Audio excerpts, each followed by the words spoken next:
Hello, classmates. My name is Marcus West. Um, I'm originally from Starkville, Mississippi, where Mississippi State University is. I attended there a long time ago. Um, and since I lived in Starkville, I moved to Nashville, Tennessee for about 2 years. And for the last 20 years, I've lived in Los Angeles. So, it's kind of weird the fact that I'm taking television criticism, considering, Hollywood is about 15 minutes away from me. And I know a lot of actors and people in the entertainment industry. So that's kind of interesting. I didn't really think about it when I signed up for the class, but after I read the first chapter, I was kind of thinking, perhaps this can be kind of interesting. I should be able to offer a little bit of insight based on just certain things that I know and people that I talk to in the industry. Like I said, I lived in Los Angeles for 20 years. I just kind of got my little cheat sheet here just so I can see kind of what I'm looking to answer.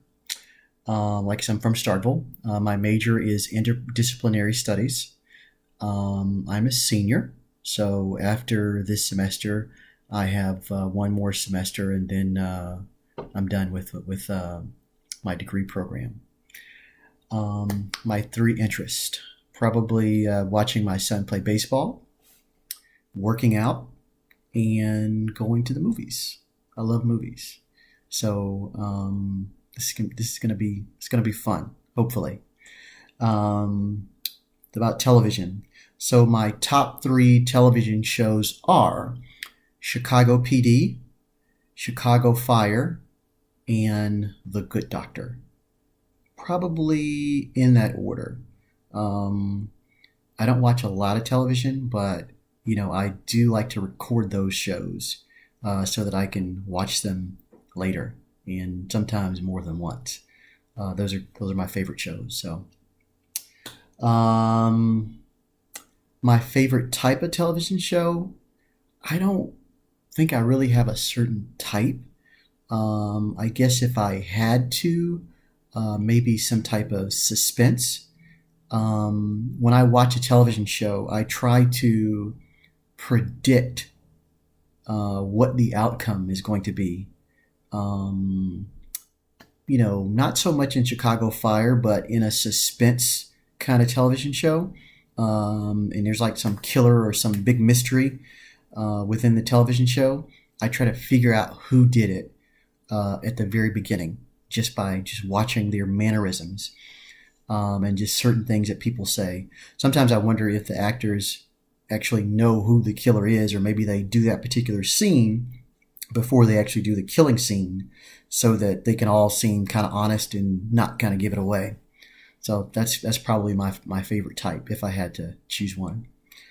Uh, my favorite television show as a child was Different Strokes with Gary Coleman and Todd Bridges and Conrad Bain.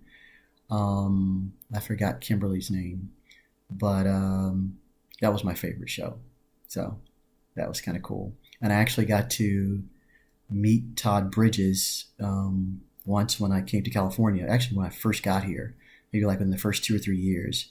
But I didn't tell him that that was my favorite show. I actually pretended like I didn't know anything about it. Um, Sometimes you got to do that with actors. Go figure.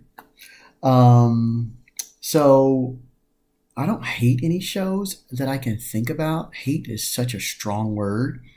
And if I think that I don't like it, I just don't watch it.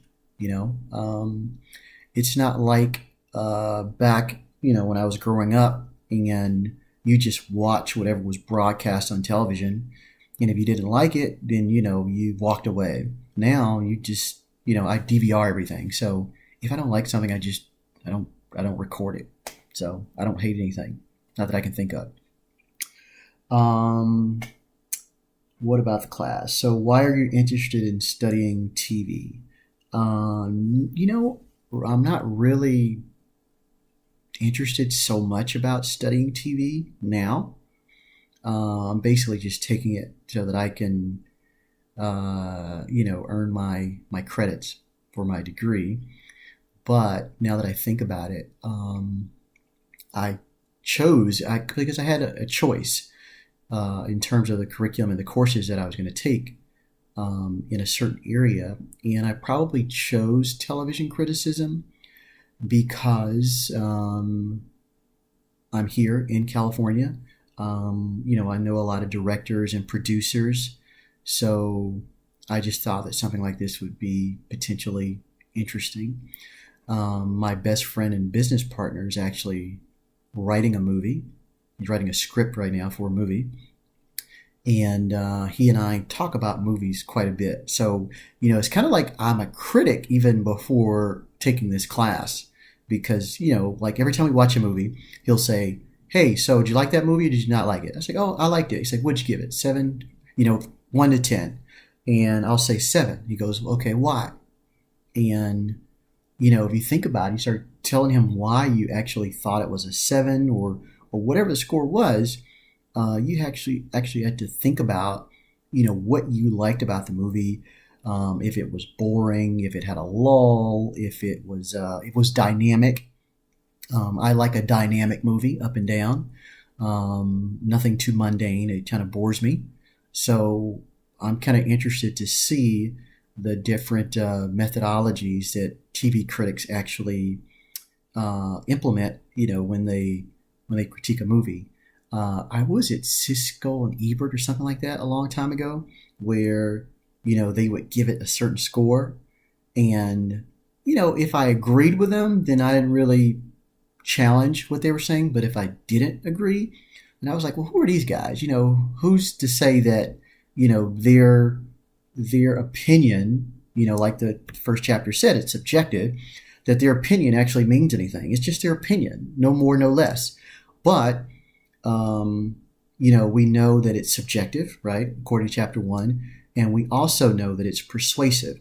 And those guys are persuasive in terms of, getting people to go see the movie. If they talk highly of it and considering their viewership, then people are more inclined to go to it. Whereas if they give it the thumbs down, it could really, really hurt the movie sales, and make it a bust because, at the end of the day, it's all about the bottom line. So I think I've done enough here, probably way too much. Anyway, talk to you guys later. Bye.